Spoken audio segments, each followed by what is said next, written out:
Good evening. This is Akashvani. I am Valsa Williams with the news at 9.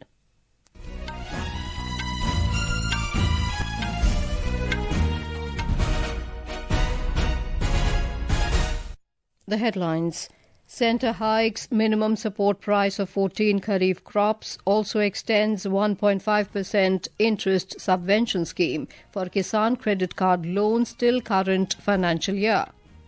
Government also gives nod to around 3,400 crore rupees for multi-tracking projects of railways in Maharashtra and Madhya Pradesh. India's multi-party delegations continue to expose Pakistani cross-border terrorism globally. Indonesia, Greece and other countries extend unequivocal support for India's zero-tolerance approach towards terrorism. IMD forecasts very heavy to extremely heavy rainfall in northeast region, South Interior Karnataka, Kerala and Tamil Nadu for tomorrow. And India wins gold in 4x400 meter mixed relay at Asian Athletics Championships in South Korea.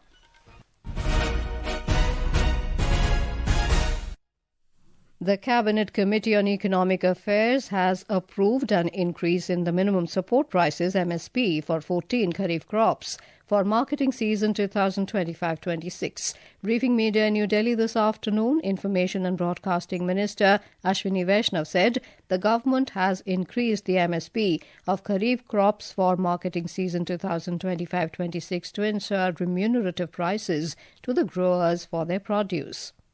CACP की report पर 2025-26 के खरीफ marketing season के लिए आज cabinet में MSP approve हुआ है। Total amount इसका 2,07,000 करोड़ के आसपास का एस्टिमेट किया गया है और प्रधानमंत्री श्री नरेंद्र मोदी जी ने प्रतिबद्धता दिखाई है किसानों को उनकी कॉस्ट के ऊपर 50% मिनिमम मार्जिन मिले, उसका ध्यान रखा गया है। तो जितने भी क्रॉप्स हैं, हर एक क्रॉप के लिए कॉस्ट प्लस 50% इस चीज का ध्यान रखा गया है। The highest absolute increase in MSP over the previous year has been recommended for Niger seed at 820 rupees per quintal, followed by ragi at 596 per quintal, cotton at 589 rupees per quintal, and sesamum at 579 rupees per quintal. Among pulses, MSP of tur has been increased by 450 rupees per quintal, moong by 86 rupees. The Union Cabinet has also approved continuation of modified interest subvention scheme for financial year 2025-26 with existing 1.5% interest subvention. The government has approved 15,642 crore rupees. The cost of working capital has been reduced by having interest subvention scheme. 4% पर 2 लाख रुपए तक का किसानों को capital मिले, वो ध्यान रखा गया है इस स्कीम में। 7% नॉमिनल रेट है, उसमें 1.5% सबवेंशन है और 3% है प्रॉम्प्ट रीपेमेंट इंसेंटिव। इफेक्टिवली जो निकला है उसमें यह है कि करीब 4% पे किसानों को 2 लाख रुपए तक का लोन मिलता है। 449 बैंक्स और फाइनेंशियल इंस्टीट्यूशंस इस स्कीम में जुड़े हुए हैं। The Cabinet also gave the nod to 2 multi-tracking projects across Indian railways in Maharashtra and Madhya Pradesh. The total estimated cost of the projects is 3,399 crore rupees and will be completed up to 2029-30. इस साल भारतीय railway world में second largest cargo carrying railway बनी है। 1.6 billion turns cargo carry किया पिछले साल और ये एक डिसाइसिव जंप है और इसका एनवायरनमेंट पे बहुत बड़ा बेनिफिट मिला है because when you compare highway and railway CO2 emissions are practically 95% less in railways और कंट्री की लॉजिस्टिक्स कॉस्ट में भी इसका बेनिफिट मिलता है बिकॉज कॉस्ट बाय ट्रांसपोर्टेशन जो रेलवे और हाईवे को कंपैरिजन करो तो रेलवे की कॉस्ट आधे से कम है। Mr. Vaishnav also informed that the Cabinet Committee on Economic Affairs has approved the construction of the 4-lane Budvale-Nellore corridor with a length of over 108 kilometers at a cost of around 3,653 crore rupees in Andhra Pradesh on NH67 on design, build, finance, operate, transfer mode.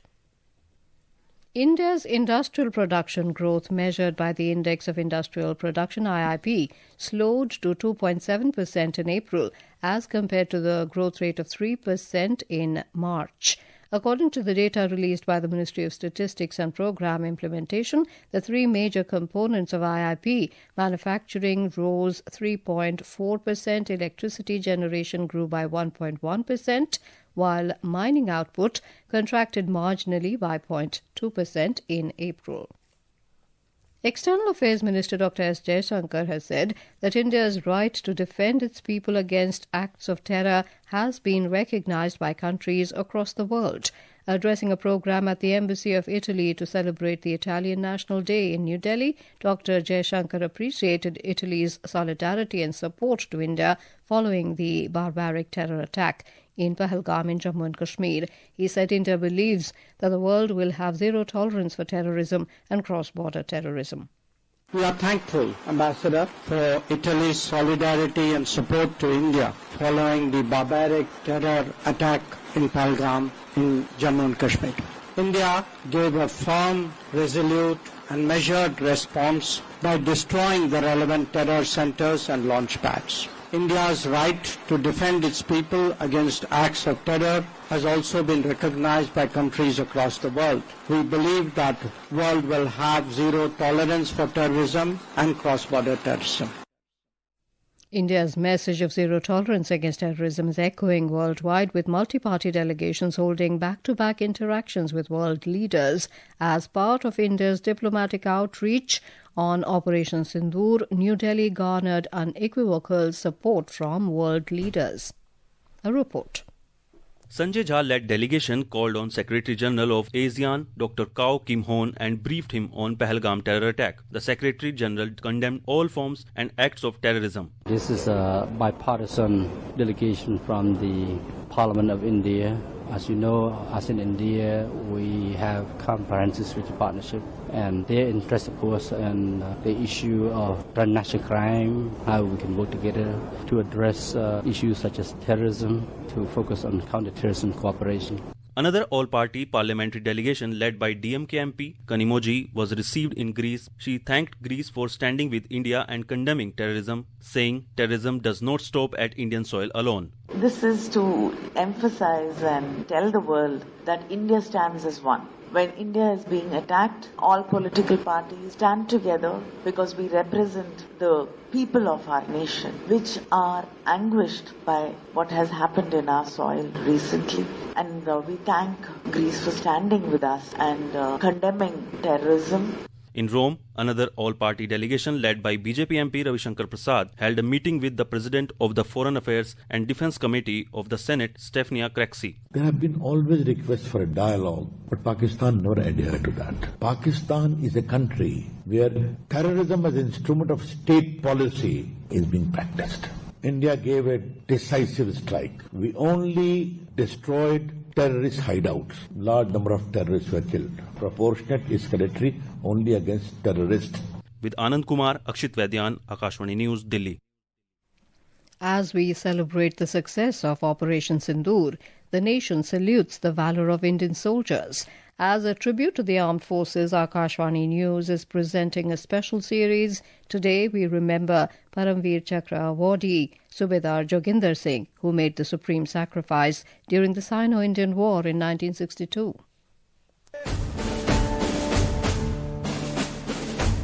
During the 1962 Sino-Indian War, Subedar Joginder Singh led a platoon in Tawang sector of Nefa, holding a strategic position on a ridge in the Tongpengla area on the Bamla axis. On October 20th, his platoon observed a significant Chinese troop build-up across the McMahon line, signaling an impending attack. At dawn on October 23rd, the Chinese launched a major assault in 3 waves of roughly 200 soldiers each, supported by artillery and mortar fire. Despite being heavily outnumbered, Subedar Singh's platoon offered fierce resistance, repelling the first wave with heavy enemy casualties. Wounded in the thigh, he refused evacuation and continued to inspire his men. As the final and most forceful wave advanced, with ammunition depleted and few men remaining, Subedar Singh took control of a light machine gun, inflicting significant damage. When the situation became desperate, he and his remaining soldiers charged the enemy with fixed bayonets. They engaged in close combat, killing many before being overwhelmed. For his extraordinary courage, leadership and devotion to duty, Subedar Joginder Singh was posthumously awarded the Paramveer Chakra.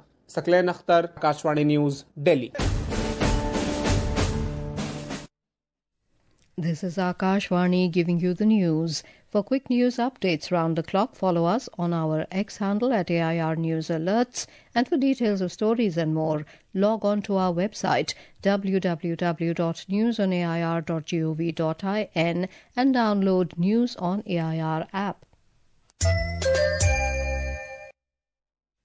Welcome back. Here with us on the news at 9. The India Meteorological Department IMD has forecast very heavy to extremely heavy rainfall over Assam, Nagaland, Manipur, Mizoram, Tripura, coastal and south interior Karnataka, Kerala, Tamil Nadu tomorrow. The Met Department predicted heavy to very heavy rainfall over Arunachal Pradesh, Odisha, Telangana, West Bengal and Sikkim tomorrow. Meanwhile, the IMD has predicted light to moderate rainfall in Gujarat and heavy rains at isolated places in the coastal region over the next 5 days. We have a report. Talking to Akashvani, the director of IMD Ahmedabad, A.K. Das said, heavy rains accompanied by strong winds and thunderstorm are likely at isolated places in districts of South Gujarat and Saurashtra over the next 2 days, whereas the intensity of rains is likely to reduce after 2 days. आज भी rainfall का भी warning है, thunderstorm के साथ lightning भी रहने का वार्निंग है और उसके साथ लाइट टू मॉडरेट रेन भी आइसोलेटेड जगह में पूर्वानुमान है। इसमें जो हैवी रेनफॉल वाला डिस्ट्रिक्ट है सौराष्ट्र कोस्ट में आ रहा है अमरेली भावनगर और साउथ गुजरात रीजन में बहारुच, नर्मदा, नवसारी, वलसाड, डांग, सूरत, Tapi, Dadra Nagar Haveli. The fishermen have been advised not to venture into the sea from 30th May to 1st of June. Meanwhile, Navsari, Dang and Valsad regions in the state received light showers today. Aparna Khund, Akashvani News, Ahmedabad. After a week of relentless downpour, Maharashtra experienced a brief respite from rainfall in the latter half of the day. While precipitation subsided across most parts of the state, certain regions continued to endure heavy showers. IMD has issued a red alert for Nagpur district. In Manipur, 10 MLAs called on the governor of Manipur, Ajay Kumar Bhalla, at Raj Bhavan in Imphal today and urged the governor to expedite the formation of a popular government in the state. A press release issued from the Raj Bhavan said the team of MLAs belonging to different political parties along with the governor discussed the law and order and political situation in the state. The team also submitted a memorandum to the governor on these issues and urged the governor to expedite the formation of a popular government in the state. Prime Minister Narendra Modi will be on a 2-day visit to Sikkim, West Bengal, Bihar and Uttar Pradesh from tomorrow. During his visit, he will inaugurate, dedicate and lay the foundation stone of multiple development projects worth more than 70,000 crore rupees. India has successfully defended its 4x400 meters mixed relay title at the Asian Athletics Championships in Gumi, South Korea today. The Indian quartet Rupal Chaudhary, Santosh Kumar Tamilarasan, Vishal TK and Subha Venkatesan clocked 3 minutes 18.12 seconds to win the gold, comfortably ahead of China and Sri Lanka. In badminton, India's top men's doubles pair of Satvik Sairaj, Ranki Reddy and Chirag Shetty made a winning return at the Singapore Open Super 750 badminton tournament today. They beat Malaysia's Chung Hon Chian and Muhammad Haikal 21-16, 21-13 in just under 40 minutes in the round of 32. It was Satvik and Chirag's second win over the 41st ranked Malaysian pair. And now, before we end the bulletin, the headlines once again. Centre hikes minimum support price of 14 Kharif crops, also extends 1.5% interest subvention scheme for Kisan Credit Card loans till current financial year. Government also gives nod to around 3,400 crore rupees for multi-tracking projects of railways in Maharashtra and Madhya Pradesh. India's multi-party delegations continue to expose Pakistani cross-border terrorism globally. Indonesia, Greece and other countries extend unequivocal support for India's zero-tolerance approach towards terrorism. IMD forecasts very heavy to extremely heavy rainfall in northeast region, south interior Karnataka, Kerala and Tamil Nadu for tomorrow, and India wins gold in 4x400 meter mixed relay at Asian Athletics Championships in South Korea. That is all in the news at 9. Good night.